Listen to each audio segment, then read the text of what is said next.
movie starts with a black man named Andre walking alone in a quiet neighborhood at night. He's on the phone with his girlfriend, trying to find her house. Suddenly, he notices a strange car following him.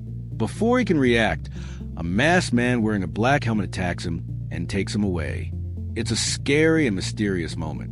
Then we meet Chris, a young photographer. He is getting ready to visit his girlfriend Rose and meet her family for the first time. Rose tells him that she hasn't told her parents he is black. They start their road trip, laughing and having fun. Chris also talks to his best friend, Rod, who jokes about him dating a white girl. While driving through a forest, they hit a deer. Chris gets out of the car and looks at the injured animal. The forest feels creepy and silent. A police officer arrives and asks for Chris's ID, even though he wasn't driving. Rose defends him and argues with the officer. When they reach Rose's house, Chris sees a big, fancy home surrounded by trees. Her parents, Dean and Missy, seem friendly. Dean talks about how too many deer are a problem and gives Chris a tour of the house. He also shows Chris old family pictures. In the kitchen, Chris meets Georgina, the housekeeper, who smiles in a strange, uncomfortable way. Outside, he meets Walter, the groundskeeper, who also seems weird. Dean says he loves diversity and talks about politics, trying to sound cool. Later, the family sits together, drinking and chatting. Dean asks Chris about his parents, and Chris shares that his mom died in a car accident when he was a kid. Georgina, looking nervous, refills their drinks. The whole atmosphere feels off. That night, Rose's brother, Jeremy, comes home for dinner. At first, he jokes around, but then he starts making weird comments about Chris's body, saying he would be a good fighter. He even tries to wrestle Chris. Luckily, Rose's parents stop him. That night, Rose tells Chris she's annoyed by her family's weird behavior. Later, Chris steps outside for a smoke. Suddenly, the gardener, Walter, runs straight toward him at full speed. But at the last second, Walter turns and keeps running. Shocked, Chris also sees Georgina staring at her reflection in the window, acting strange. Still uneasy, Chris goes inside and finds Missy sitting alone with a cup of tea. She invites him to sit and asks about his smoking. Before Chris can say no, she starts stirring her tea with a spoon. The sound makes him feel weird, like he can't move. Missy keeps talking and brings up his mother's death. Chris starts crying, feeling trapped. Then she says one word, sink, and suddenly he feels like he's falling into darkness. He can see the real world but can't move. She calls this place the sunken place. The next morning, Chris wakes up in Rose's room. He checks his phone and texts Rod, but his battery is low. Hoping to clear his mind, he steps outside to take photos. He talks to Walter, but something seems off. Walter speaks in an odd, old-fashioned way. Then, Walter suddenly asks if Missy's hypnosis helped him quit smoking. Chris realizes the hypnosis actually worked. Shocked, he tells Rose, and she apologizes for her mom. Later, many rich white guests arrive for the family's big gathering. Chris feels uncomfortable as the guests treat him strangely. One woman even asks Rose if Chris is better in bed because he's black. Another person says black skin is in fashion now, which makes Chris feel even weirder. Wanting a break, Chris walks around and meets another black man named Logan King. While wandering around the party, Chris meets Jim Hudson, a blind art dealer. Unlike the other guests, Jim doesn't make any weird comments about race. Instead, he genuinely compliments Chris's photography skills.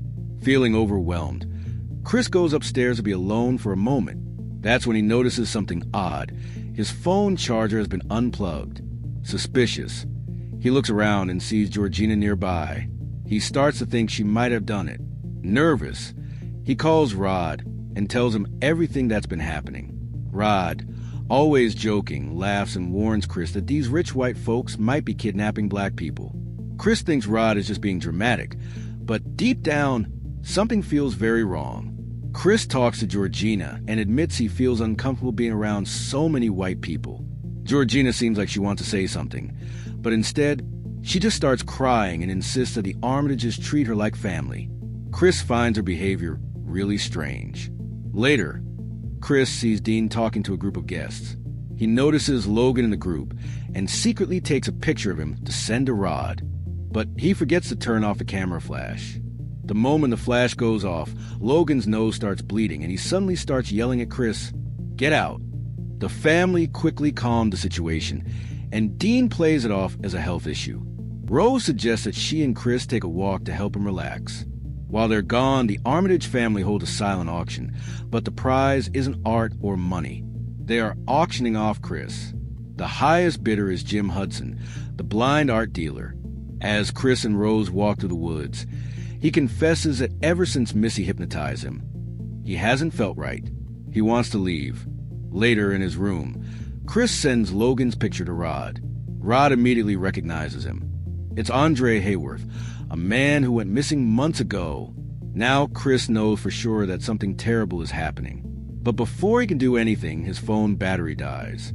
Chris tells Rose they need to go right now. She agrees and goes to get her bag.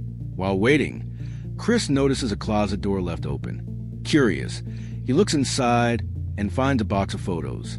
Inside are pictures of Rose with many different black men, including Walter and Georgina. Chris realizes a horrifying truth. He is not the first black man she has dated. This is a trap. Rose returns and pretends she can't find her car keys. Chris urges her to hurry, but as they reach the front door, Jeremy blocks the exit. Missy and Dean stand nearby, and Dean starts talking about how white people's minds deserve better bodies. Chris yells at Rose to find the keys. Then, she suddenly smirks and pulls them out. She was in on it the whole time. Chris tries to escape, but Missy taps her teacup. Just like before, he immediately falls into a trance, unable to move. The family drags him into the basement. Back in the city, Rod is worried. Chris isn't answering his calls, so he searches online and finds an article about Andre being reported missing. Meanwhile, Chris wakes up tied to a chair in the basement. A TV turns on, playing a video of Rose's grandfather. He explains that Chris was chosen because of his strong body. Then, Jim Hudson appears and explains that the Armitages have found a way to transfer the minds of older white people into younger black bodies. Once the procedure is done, Chris will be trapped forever in the sunken place, unable to control his body. Jim wants Chris's eyesight for himself. As another hypnosis trigger plays on the TV, Chris secretly stuffs cotton from the chair into his ears. This blocks the sound and keeps him from falling back into a trance.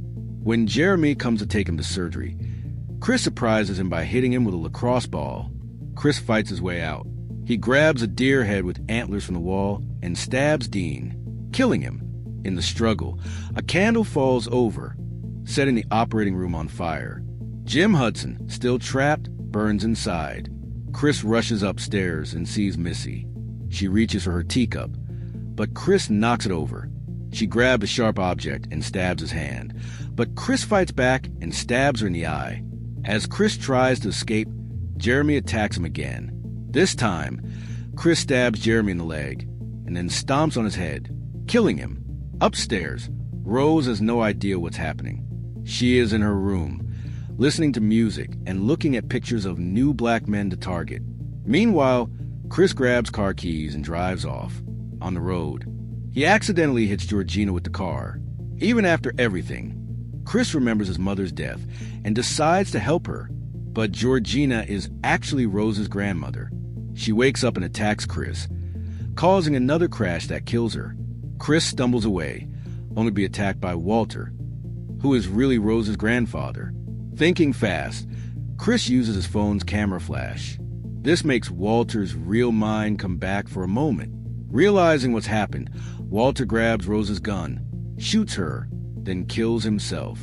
Chris watches as Rose lies on ground, bleeding. Even after all she has done, he can't bring himself to kill her. Then, flashing lights appear. It looks like the police have arrived. For a second, Chris thinks he's about to be arrested, but then the door opens and it's Rod. He tracked Chris down just in time. Chris gets in the car, and without looking back, Rod drives him away, leaving Rose to die alone in the street. Thanks for watching. Don't forget to like and subscribe, and hit that notification bell so you never miss a new video.